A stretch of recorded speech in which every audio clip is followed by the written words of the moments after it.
नमस्कार दोस्तों, मैं रक्षिता मिश्रा। स्वागत है आप सभी का इस चैनल पे।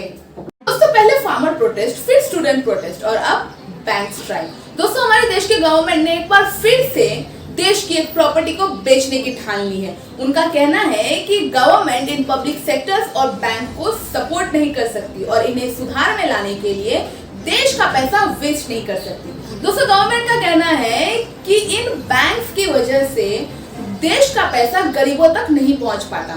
ये बात तो दोस्तों हम सबको पता है कि देश का पैसा गरीबों तक क्यों नहीं पहुंच पाता। जब हमारी गवर्नमेंट को अपने घर भरने से फुर्सत मिलेंगे तब तो इस देश का पैसा गरीबों तक पहुंच पाएगा। दोस्तों, 15 और 16 मार्च को 10 लाख से भी ज्यादा बैंक एम्प्लॉइज प्रोटेस्ट करने लग रहे हैं। तो आइए आज के इस वीडियो में हम इन्हीं चीजों को थोड़ी गहराई से जानते हैं कि ये प्रोटेस्ट हो क्यों रहा है, इस प्रोटेस्ट के रीजंस क्या हैं और इस प्रोटेस्ट के जरिए प्रोटेस्टर्स चाहते क्या हैं। आइए जानते हैं। दोस्तों, 16 फरवरी 2021 को पीएम मोदी ने 4 बैंक्स को शॉर्टलिस्ट किया जिस पर फॉर सेल का टैग लगाने वाले थे। और जिन 4 बैंक को शॉर्टलिस्ट किए गए हैं वो है bank of Maharashtra, bank of India, Indian overseas bank और सेंट्रल बैंक ऑफ इंडिया।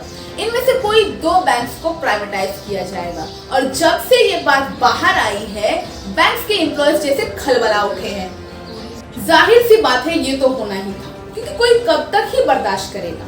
दोस्तों, देश के सबसे बड़े bank employ union united forum of bank union ने हड़ताल का डिसीजन लिया है।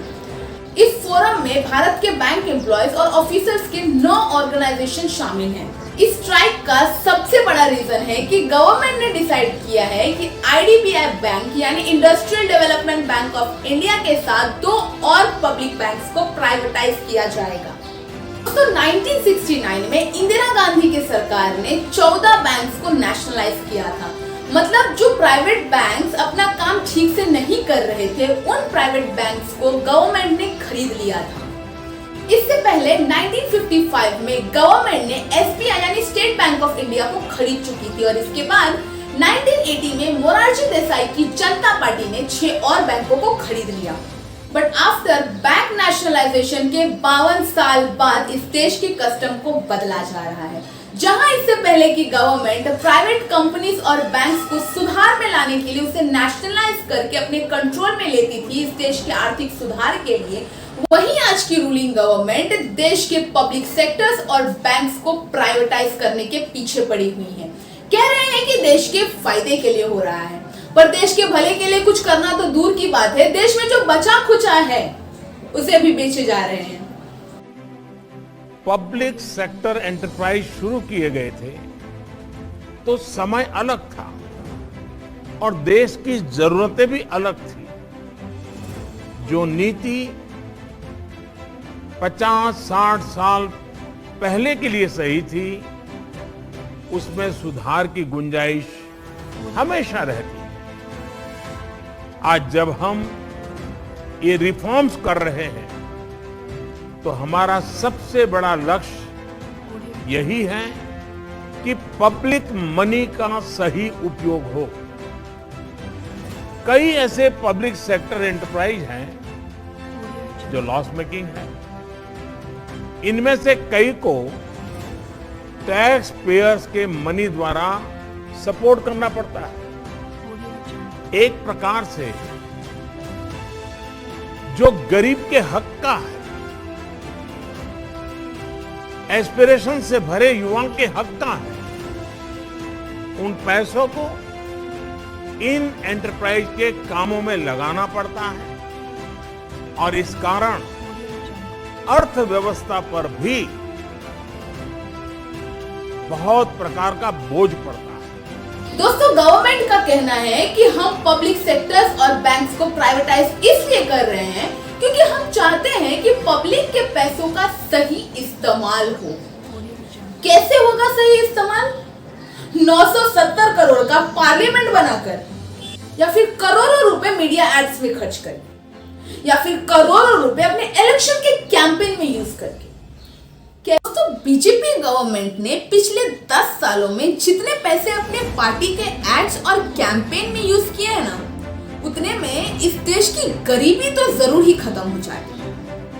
दोस्तों, इन्होंने 2009 और 10 में 150 करोड़ खर्च किए मीडिया एड्स, और 14 और 15 में 470 करोड़ और 2018 और 19 में टोटल 1170 करोड़ से भी ज्यादा खर्च किए गए जस्ट फॉर मीडिया एड्स और कैंपेन। और हमारी गवर्नमेंट कहती है कि इस देश का पैसा गरीबों तक नहीं पहुंच पाता। अरे आपसे बचेगी तभी तो गरीबों तक पहुंचेगी। क्यों ये पैसे देश के लोगों का नहीं है जिन्हें आप पानियों की तरह अपने फायदे के लिए बहा देते हो? क्या आप इन पैसों को पब्लिक सेक्टर्स को सुधारने के लिए यूज नहीं कर सकते, जिन्हें आप कह रहे हैं कि वो लॉस मेकिंग कंपनीज हैं, लॉस मेकिंग बैंक्स हैं? किसकी वजह से वो हैं? फर्टिलाइजर का कारखाना भी चलाएगा, आईएएस हो गया तो वो केमिकल का कारखाना भी चलाएगा, आईएएस हो गया वो हवाई जहाज भी चलाएगा। ये कौन सी बड़ी ताकत बना के रख दी है हमने? बाबुओं के हाथ में देश दे करके हम क्या करने वाले हैं? देश के लिए पब्लिक सेक्टर जरूरी है तो प्राइवेट सेक्टर का भी भागीदारी उतनी ही आवश्यक है। दोस्तों, हमारी गवर्नमेंट कहती है कि इस देश को बाबुओं का देश नहीं बनाना, मतलब इस देश को अब पब्लिक सेक्टर्स की जरूरत नहीं है। पर मैं पूछती हूँ कि उन बाबुओं को बाबू बनने का मौका भी तो आप ही ने दिया है। क्यों नहीं सख्त से सख्त कानून बनाए जाते जिससे सब लोग अपना काम सही ढंग से करेंगे? दोस्तों, गवर्नमेंट कहती है कि देश के कई बैंक लॉस मेकिंग है, इन्हें टैक्स पेयर के मनी द्वारा सपोर्ट करना पड़ता है। पर क्यों होता है ऐसा, कभी सोचा है आपने?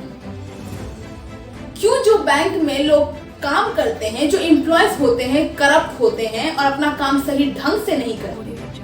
क्यों नहीं गवर्नमेंट उन पर इमीडिएट एक्शन लेती है? जब देश के मोदी इस बैंक को लूट कर भाग जाएंगे तो बैंक की तो हालत यही होनी है। दोस्तों, ये सारी चीजें एक तरफ हैं और पब्लिक प्रॉपर्टीज को प्राइवेटाइज करना एक तरफ। एक चीज तो क्लियर है कि कोई भी प्राइवेट कंपनी इस देश के लिए तो काम नहीं करेगी।